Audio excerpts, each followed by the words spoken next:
Aquele texto, né, que o pessoal isola, né, que é a lei do pecado e da morte, o pessoal fala que é a lei de Moisés, só que não. A lei do pecado e da morte é a inclinação para o mal. Ó, é só a gente ler o contexto. Romanos 7, verso 7 diz assim: que diremos, pois? É a lei pecado? De modo nenhum. Mas eu não conheci o pecado senão pela lei, porque eu não conheceria a concupiscência se a lei não dissesse não cobiçarás. Mas o pecado, tomando ocasião pelo mandamento, operou em mim toda a concupiscência, porquanto sem a lei estava morto o pecado. E eu, em algum tempo, vivia sem lei, mas, vindo o mandamento, reviveu o pecado, e eu morri. E o mandamento que era para a vida, achei eu que era para a morte, porque o pecado, tomando ocasião pelo mandamento, me enganou, e por ele me matou. Ou seja, quem mata é o pecado, e não a lei, tá? E assim a lei é santa, e o mandamento santo, justo e bom. Logo tornou-se-me o bom em morte? De modo nenhum. Mas o pecado, para que se mostrasse pecado, operou em mim a morte pelo bem, a fim de que pelo mandamento o pecado se fizesse excessivamente maligno.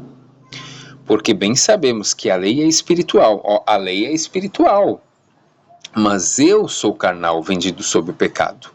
Porque o que faço não o aprovo, pois o que quero, isso não faço, mas o que aborreço, isso faço.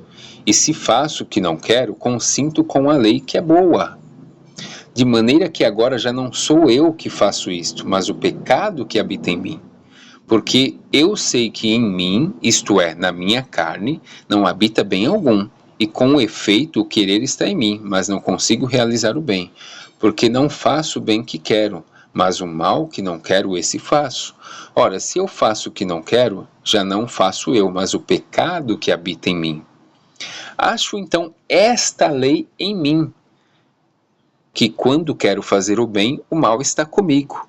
Porque segundo o homem interior, tenho prazer na lei de Deus, mas vejo nos meus membros outra lei, que batalha contra a lei do meu entendimento e me prende debaixo da lei do pecado que está nos meus membros, ou seja, a lei do pecado e da morte, que está em Romanos 8:1. Quando você lê o contexto, você entende? Está aqui em Romanos 7, a lei do pecado e da morte é as más atitudes que nós temos e não a lei de Deus. Miserável homem que eu sou, quem me livrará do corpo desta morte?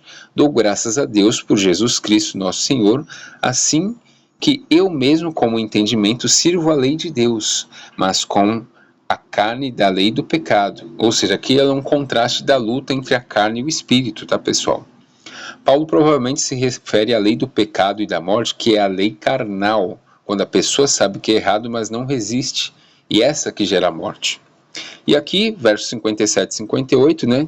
Mas graças a Deus que nos dá a vitória, por nosso Senhor Jesus Cristo. Portanto, meus amados irmãos, sede firmes e constantes, sempre abundantes na obra do Senhor, sabendo que o vosso trabalho não é vão no Senhor.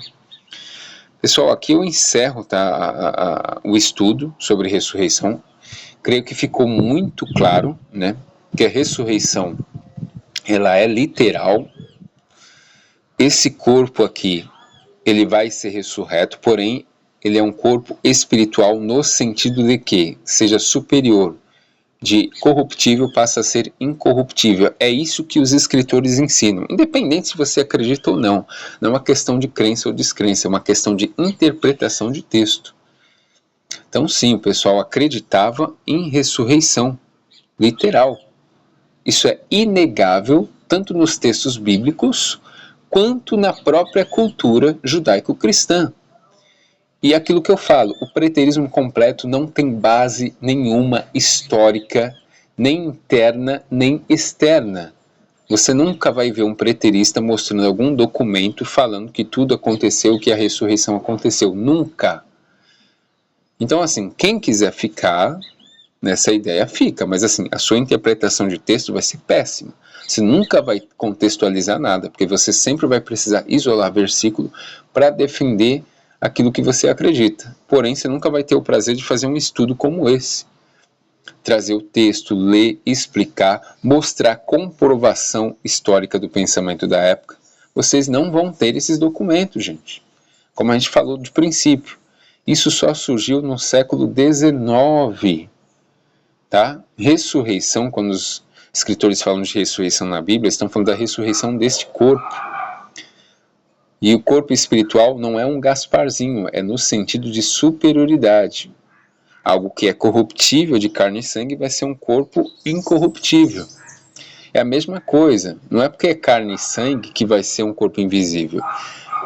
Tem várias coisas que não são de carne e sangue, a lua, o sol, as estrelas, a madeira, o ferro, eles não têm carne e sangue, porém são palpáveis, tá bom? Espero que tenha ficado claro, né, e que você melhore a sua interpretação de texto e pare de abraçar certas ideias que não tem nada a ver com texto e nem tem base histórica.